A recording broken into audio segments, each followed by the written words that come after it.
नमस्कार, दिव्य प्रभात web news में आपका स्वागत है। पूरे संसार में कोरोना वायरस के बढ़ने की रफ्तार सरकारों और वैज्ञानिकों के प्रयास से लगातार धीरे धीरे कम होती जा रही है और वह दिन दूर नहीं जब कोरोना वायरस पर पूरी तरीके से कंट्रोल कर लिया जाएगा। दुनिया भर के वैज्ञानिक और सरकारें लगातार इस चीज़ का दावा करती आ रही हैं कि हम बहुत विकसित हो चुके हैं, हमने सब कुछ कंट्रोल में कर लिया है। लेकिन एक छोटे से वायरस ने हमें बता दिया है कि हमने अपनी अभी तक कितनी उपलब्धि हासिल की।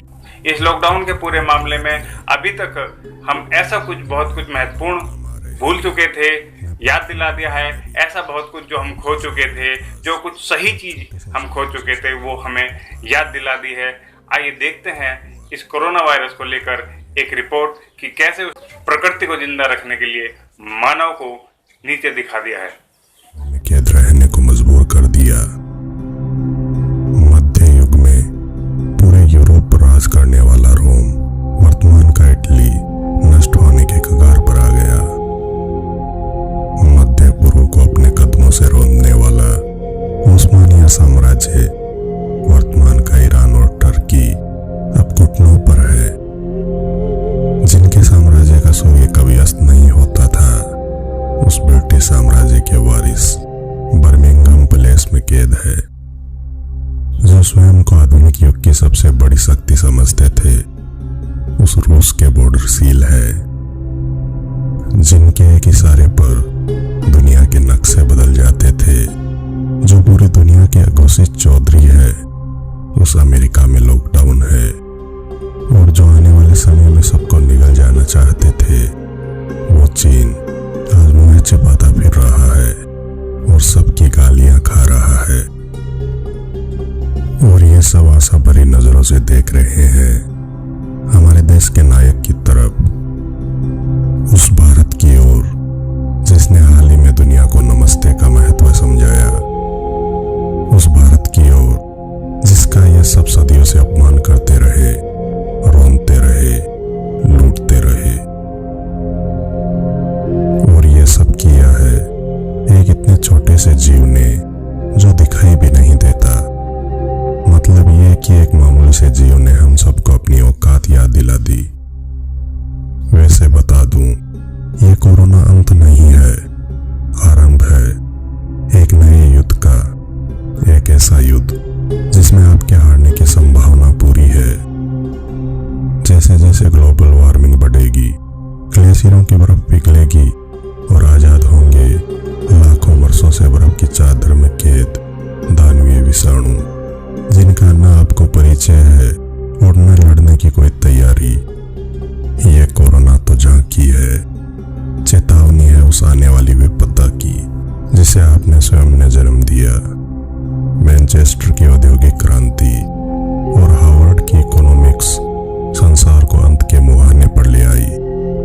और जानते हैं इस आपदा से लड़ने का तरीका कहाँ छुपा हुआ है?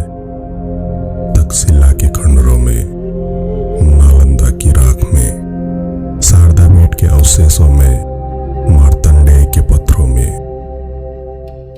सूक्ष्म परजीवियों से मनुष्य का युद्ध नया नहीं है। यह तो सृष्टि के आरंभ से अनवरत चल रहा है और सदैव चलता रहेगा।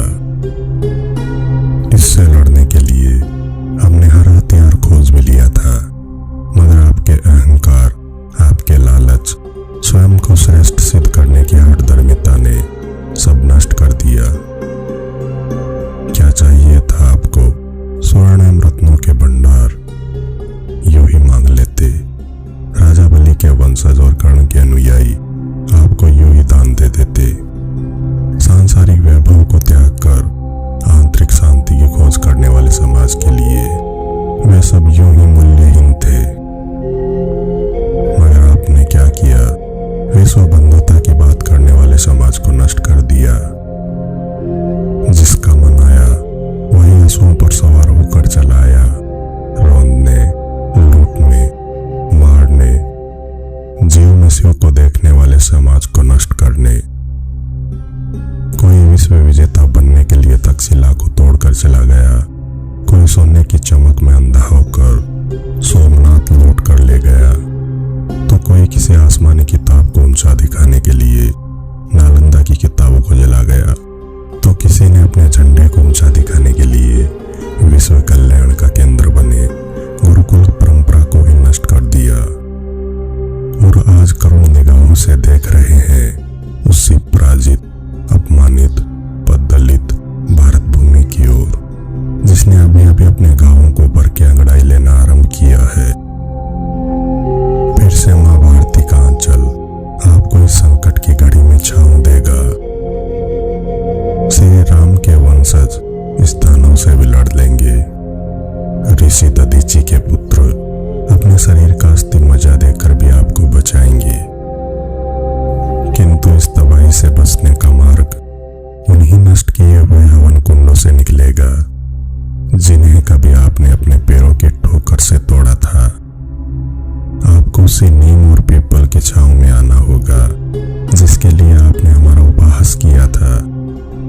आपको उसी गाय की महिमा को स्वीकार करना होगा जिसने आपने अपने स्वाद का कारण बना लिया। उन्हीं मंदिरों में जाके घंटनाद और शंखनाद करना होगा जिनको कभी आपने तोड़ा था।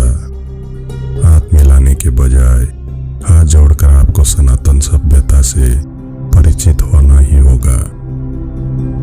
उन्हीं वेदों को पढ़ना होगा जिन्हें कभी अट्टहास करते हुए नष्ट कर दिया था।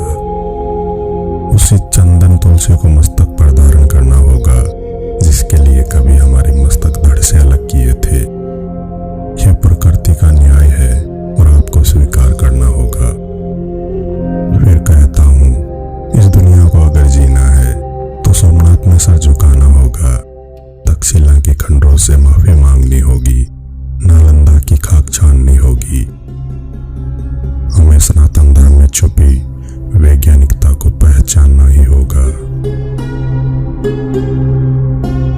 दोस्तों, आप भी कोरोना रूपी राक्षस को हराने के लिए ज्यादा से ज्यादा घरों में रहकर देशभक्ति का परिचय दें ताकि हम सब मिलकर कोरोना रूपी राक्षस को हरा सकें।